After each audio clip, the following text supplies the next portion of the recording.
Hello students, कैसे हैं आप लोग। Myself Gaurav Kumar, lecturer physics from government polytechnic Jansath. आज हम एक लेक्चर की सीरीज शुरू कर रहे हैं स्टूडेंट्स। वर्क पावर एनर्जी हमने टॉपिक पहले लिया है। पार्ट वन हम ये ले रहे हैं। इसमें पार्ट्स में डिवाइड हमने इस चैप्टर को कर दिया है। छोटी छोटी वीडियो जिससे बने तो थोड़ा हेल्पफुल रहेगा आपके लिए। उसे आप पार्ट्स में देख सकते हैं। और भी इसके अलावा बहुत सारे टॉपिक्स हम अभी फिलहाल रैंडम रखेंगे।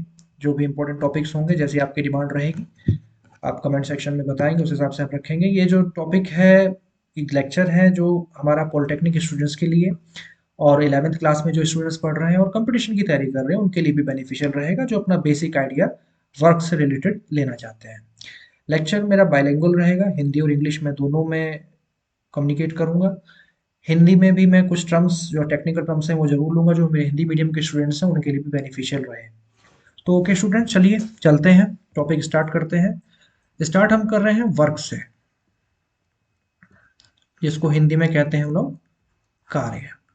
तो पहला प्रश्न हमारा यही आ जाता है, क्वेश्चन हम पूछें कि कार्य कहते किसको है, वर्क क्या होता है, व्हाट इज वर्क। तो बहुत ही इनिशियल स्टेज क्लासेस में आप लोगों ने पढ़ा है, 9th क्लास में हम लोग पढ़ लेते हैं कि अगर कोई भी ऑब्जेक्ट कहीं पर प्लेस है और हम कोई फोर्स इसको दे दें, कोई फोर्स अप्लाई इसके ऊपर करते हैं, तो देर इज अ टेंडेंसी कि आपका ऑब्जेक्ट कुछ डिस्प्लेस हो जाता है। डिस्प्लेस होने का मतलब है विस्थापन हो जाता है। फोर्स आपने लगाया, there is a tendency of displacement, विस्थापन होने की प्रवृत्ति इसमें हो जाती है। फोर्स लगाने से मतलब ये होता है कि आप बॉडी को एक्सेलेरेट करेंगे। एक्सेलेरेट एक्सेलेरेट करने का मतलब है कि उसमें वेलोसिटी में कुछ चेंज आप करेंगे, उसकी पोजीशन चेंज करेंगे। ठीक है, तो हम कहते हैं तो आपका फोर्स अप्लाई करके उसका डिस्प्लेसमेंट हो गया है। इस कंडीशन में आपकी बॉडी वर्क करती हुई कही जाती है। तो सिंपल अगर थ्योरेटिकल डेफिनेशन की हम लोग बात करें तो थ्योरेटिकल डेफिनेशन का मतलब है कि when force applied on an body and body displaces then the body is said to do some work. तो बॉडी वर्क करती हुई कही जाएगी अगर हम बल लगा देते हैं। हिंदी में कहें, बल लगाएंगे, विस्थापन हो गया तो बॉडी कार्य कर रही है। ठीक है, तो दो फैक्टर है हमारे, एक है फोर्स, दूसरा है डिस्प्लेसमेंट, जिस पे आपका वर्क डिपेंड करेगा। वर्क को रिप्रेजेंट करेंगे हम डब्ल्यू से, और एफ इंटू डी की टर्म्स में इसको हम लिख सकते हैं। मैथमेटिकल डेफिनेशन हमारे पास बन जाती है, the product of force and displacement is known as work done. बल और विस्थापन का गुणनफल कार्य कहलाता है। इस तरह से हम इसको लिख सकते हैं। अब ये जो बल है, आप जानते हैं it is a vector quantity. Displacement है, ये भी एक वेक्टर क्वांटिटी है। तो इनका डायरेक्शन हमारे लिए इंपॉर्टेंट हो जाता है। डायरेक्शन, किस डायरेक्शन में फोर्स अप्लाई हो रहा है, किस डायरेक्शन में डिस्प्लेसमेंट हो रहा है, ये मैटर करता है। तो जब आप डिस्प्लेसमेंट कर रहे हैं तो डेफिनेटली फोर्स उस पर्टिकुलर डायरेक्शन में होना चाहिए। कोई भी फोर्स जब वर्क हम काउंट करना चाहते हैं किसी भी पर्टिकुलर बॉडी के द्वारा, तो फोर्स डिस्प्लेसमेंट की डायरेक्शन में जो भी लगा है वही हम कंसीडर करेंगे। तो जनरली हमारा एक कॉन्सेप्ट अगर हम रेज करें कि मान लेते हैं कि कोई पर्टिकुलर ऑब्जेक्ट किसी जगह पर प्लेस है और अब की बार फोर्स डिस्प्लेसमेंट की डायरेक्शन में नहीं है, फोर्स किसी जनरल डायरेक्शन में है। फोर्स और डिस्प्लेसमेंट के बीच में एक एंगल यहाँ पर बन जाता है थीटा। अब थीटा एंगल जो बना है तो ऑब्वियस बात है फोर्स आपका कंप्लीट फोर्स कंट्रीब्यूट नहीं कर रहा है डिस्प्लेसमेंट में। डिस्प्लेसमेंट में कंट्रीब्यूशन कंप्लीट फोर्स नहीं कर रहा है। अब कितना पार्ट है जो फोर्स का डिस्प्लेसमेंट में कंट्रीब्यूशन कर रहा है, तो उसको हम काउंट कर सकते हैं।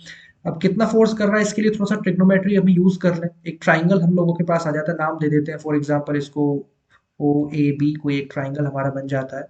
तो इस ट्राइंगल के अंदर अगर हम ओ ए मीन्स डिस्प्लेसमेंट की डायरेक्शन में फोर्स का कंट्रीब्यूशन हम निकालें तो कितना होगा, तो वी कैन अप्लाई द कोस। तो कॉस हम अप्लाई कर सकते हैं, कॉस इक्वल होता है आपका बेस अपॉन हाइपोटेन्यूज। तो हम इतना लिख सकते हैं और यहां से हमारे पास आ जाता है एफ कॉस थीटा।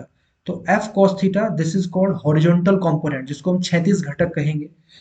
ये जो डिस्प्लेसमेंट की डायरेक्शन में काम करेगा, तो डिस्प्लेसमेंट की डायरेक्शन में जो हमारा कंपोनेंट काम कर रहा है वो है एफ कॉस थीटा।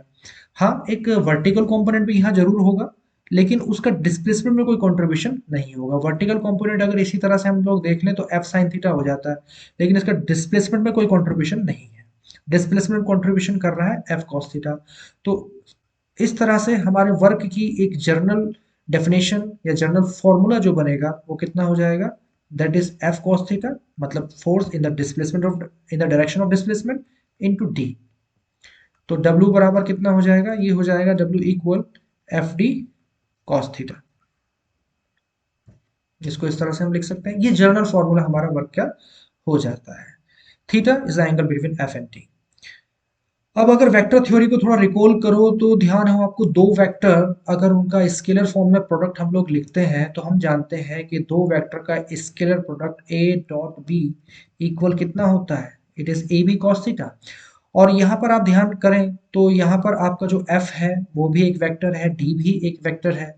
तो इस तरह से W बराबर हमारा लिखा जाएगा एफ डॉट डी। तो सिंपली कहें, it is the scalar product of force and displacement. तो स्केलर प्रोडक्ट जो फोर्स और डिस्प्लेसमेंट का होगा वो हमारे वर्क के इक्वल कहा जाएगा। इट मींस अदिश गुणनफल, अगर हिंदी में हम कहें बल और विस्थापन का अदिश गुणनफल ही कार्य के बराबर होगा। इस तरह से आप लिख सकते हैं। वर्क या कार्य ये एक हमारी स्केलर क्वांटिटी होगी जिसको डायरेक्शन की रिक्वायरमेंट नहीं है। दोनों एफ और डी के प्रोडक्ट से हमें मिल रही है और एक स्केलर फॉर्मेट में है। इसके लिए कितना डायरेक्शन है इससे कोई मतलब नहीं है, कितना वर्क हुआ ये हमारे लिए इंपॉर्टेंट होता है। तो एफ डॉट डी हम इसको कह सकते हैं सिंपली डब्ल्यू। तो ये वर्क की एक जनरल डेफिनेशन यहाँ पर बन जाती है। तो on the basis of theta यहाँ पर कुछ केस हम लोग रेज कर सकते हैं। कुछ केस क्या रेज होंगे वो थोड़ा देखेंगे। जैसे कि केस 1 की अगर हम बात करें, पहला केस हम ले लेते हैं कि मान लेते हैं थीटा इक्वल हमारे पास है 0 डिग्री। थीटा इक्वल 0 का मतलब सिंपल क्या होता है कि अगर किसी ऑब्जेक्ट पर हम कोई फोर्स अप्लाई करें और कंप्लीट फोर्स आपका डिस्प्लेसमेंट में कंट्रीब्यूशन कर रहा है, मतलब फोर्स और डिस्प्लेसमेंट दोनों का डायरेक्शन सेम हो गया, दोनों सेम डायरेक्शन में है, तो इस कंडीशन में मैथमेटिकली आपका जो वर्क हो जाएगा वो हो जाएगा एफ डी कॉस 0। और स्टूडेंट्स आप जानते हैं cos 0 का जो वैल्यू क्या होता है, 1 होता है। तो आप इसको रख सकते हैं F D, W equal F D.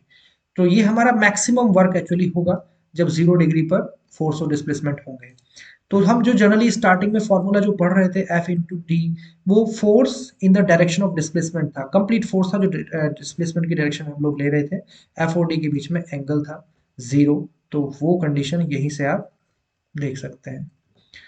दूसरा हमारा आता है केस 2, अगर हम लोग ले लें तो केस 2 में चले, अगला एंगल हम कंसीडर कर सकते हैं थीटा इक्वल 90 डिग्री। बहुत इंपॉर्टेंट केस है, इसको थोड़ा ध्यान से समझिएगा। तो थीटा इक्वल 90 पे अगर हम जाएं तो पहले मैथमेटिक्स थोड़ा देखें इसका। मैथमेटिक्स के अकॉर्डिंग अगर देखेंगे तो ये हो जाएगा एफ डी कॉस 90 डिग्री। और कॉस 90 का वैल्यू कितना होता है, कॉस 90 हो जाएगा 0।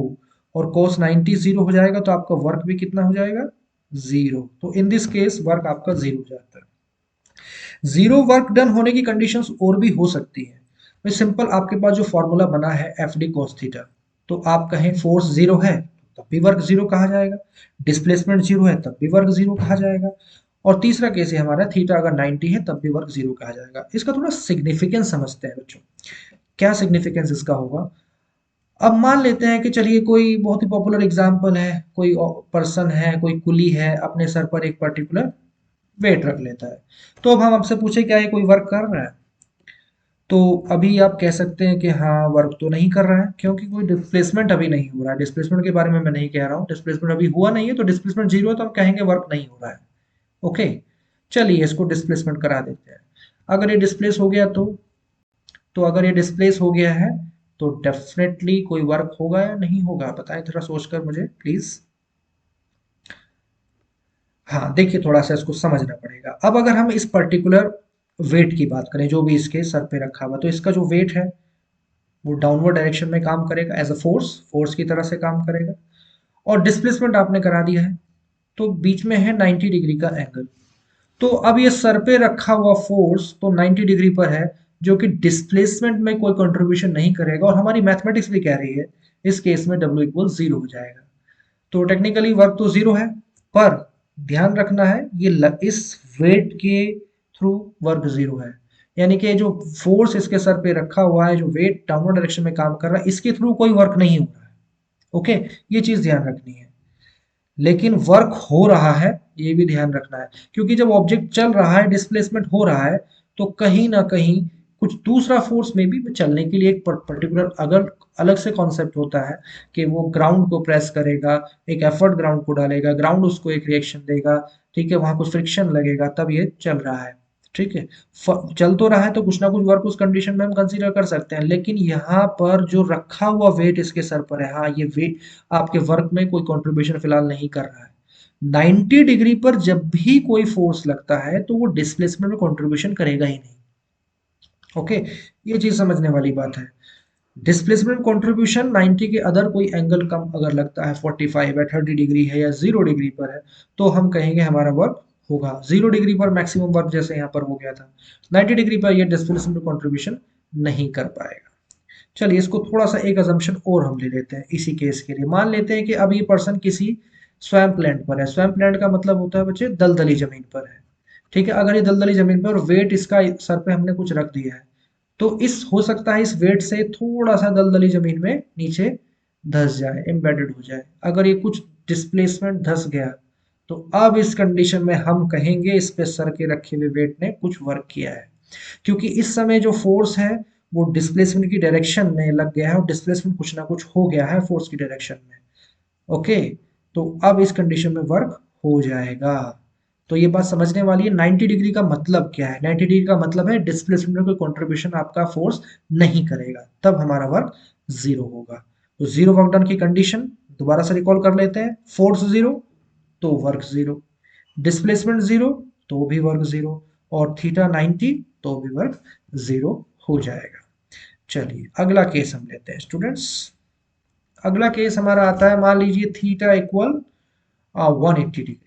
अब 180 डिग्री का मतलब क्या होता है? 180 डिग्री का मतलब है कि कोई भी ऑब्जेक्ट हमारे पास है किसी पर्टिकुलर सरफेस पे, हम इसके ऊपर कोई फोर्स लगाए और कहें डिस्प्लेसमेंट अपोजिट डायरेक्शन में हो जाए। तो थोड़ा सा सोचने में तो बड़ा अटपटा सा लगता है कि डिस्प्लेसमेंट अपोजिट डायरेक्शन में कैसे हो जाएगा, जब फोर्स इस डायरेक्शन में लग रहा है। तो फोर्स अगर आपका राइट हैंड पे लग रहा है तो डिस्प्लेसमेंट भी स्वाभाविक है, चांसेस है कि आपका इसी डायरेक्शन में होगा। अपोजिट डायरेक्शन में एक फोर्स काम करता है जो कॉन्टेक्ट सरफेस के बीच में काम करता है, अगर आपको याद दिलाएं तो वो फोर्स होता है फ्रिक्शन, जिसको हिंदी में कहते हैं हम घर्षण। तो ये फ्रिक्शन फोर्स जो आपके मोशन के अपोजिट डायरेक्शन में काम करेगा। ओके, तो ऑब्वियस बात है ये डिस्प्लेसमेंट से कितना एंगल बनाएगा? तो फ्रिक्शन आपका एक पर्टिकुलर साइड में हो गया, अपोजिट साइड में आपका डिस्प्लेसमेंट हो गया, तो इन दोनों के बीच में एक एंगल बनेगा यहाँ पर 180 डिग्री। तो इस कंडीशन में अगर हम वर्क फाइंड आउट करें तो कितना आ जाएगा? एफ डी कॉस 180, और कॉस 180 का वैल्यू कितना आ जाएगा? -1। तो आपका W इक्वल कितना लिखा जाएगा फिर? एफ डी हम इसको लिख सकते हैं। ओके, मतलब वर्क क्या है इस समय? ये नेगेटिव वर्क डन स्टूडेंट्स कहलाएगा। नेगेटिव वर्क डन का मतलब क्या है? 1 सेकेंड। नेगेटिव वर्क डन का मतलब क्या है कि वर्क आपका फोर्स और डिस्प्लेस के बीच में 90 डिग्री सॉरी 180 डिग्री एंगल पर काम कर रहा है, तो हमारा वर्क नेगेटिव यहाँ पर कहलाएगा। ओके, तो ये जनरल सा कॉन्सेप्ट हमने वर्क का यहाँ पर समझा है। अब तीनों केस हमारे क्लियर हुए हैं, तो अब वर्क मेजर हो सकता है, मेजर किया जा सकता है। तो एक चीज और समझ लें, definitely work will have the unit, इसका कुछ यूनिट भी होगा, मात्रक होगा। तो क्या क्या मात्रक होते हैं वर्क के, थोड़ा सा इसको देख लेते हैं। वीडियो ज़्यादा लंबा ना हो, थोड़ा सा इस बात का भी ध्यान रखना है कि थोड़ा सा आप इजीली इसको अपलोड कर पाए। तो मात्रक अगर देखें तो हम सिंपली एमकेएस यूनिट सिस्टम के अकॉर्डिंग अगर हम देखें तो वर्क हमने पढ़ा हुआ एफ इंटू डी, तो एमकेएस सिस्टम के अकॉर्डिंग फोर्स को अगर लिखेंगे तो हम लिखेंगे किलोग्राम मीटर पर सेकंड स्क्वायर। हालांकि न्यूटन हम इसको लिख सकते हैं एसआई सिस्टम के लिए, तो यहाँ पर वो न्यूटन आपका किलोग्राम मीटर पर सेकंड स्क्वायर के ही बराबर होगा। डिस्प्लेसमेंट आपका मीटर में हो जाएगा, तो ये हो जाएगा किलोग्राम मीटर स्क्वायर पर सेकंड स्क्वायर। ये जो यूनिट आपका आया है this is the MKS unit of the work, और इसी को ही आप जूल भी लिख सकते हैं। और जूल जब इसको आप लिखते हैं तो आप इसको कहते हैं SI unit.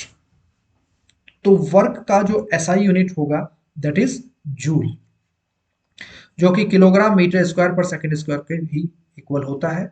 SI unit is a international system of unit जो एमकेएस का ही एक एक्सटेंडेड फॉर्म होता है। तो एमकेएस के जितने भी यूनिट्स हैं, एक स्पेशल नाम के साथ उसको कई बार हम लिखते हैं, प्रोनाउंस करते हैं। ये सिस्टम इंटरनेशनल सिस्टम में हम इसको डिस्क्राइब करते हैं, तो वो एसआई सिस्टम कहलाता है। जैसे न्यूटन, न्यूटन को आप चाहें तो किलोग्राम मीटर पर सेकंड स्क्वायर में भी लिख सकते हैं, तो एमकेएस में हो जाएगा। इसी तरह से होता है आपका सीजीएस। तो सीजीएस में अगर हम इसको लिखें, तो सीजीएस के लिए बस आपको क्या करना है, किलोग्राम को ग्राम में लिखिए, मीटर सेंटीमीटर स्क्वायर और पर सेकंड स्क्वायर। तो ग्राम सेंटीमीटर स्क्वायर पर सेकंड स्क्वायर, ये बोला जाता है अर्ग, ERG। तो अर्ग हमारा ये सीजीएस यूनिट होता है, ठीक है। और जूल और अर्ग में मैंने आपको एक रिलेशन बताया था, मैं थोड़ा सा यहाँ देख लेते हैं इसको। डायमेंशन एनालिसिस में आप लोगों को पढ़ाया गया है विमेय विश्लेषण में।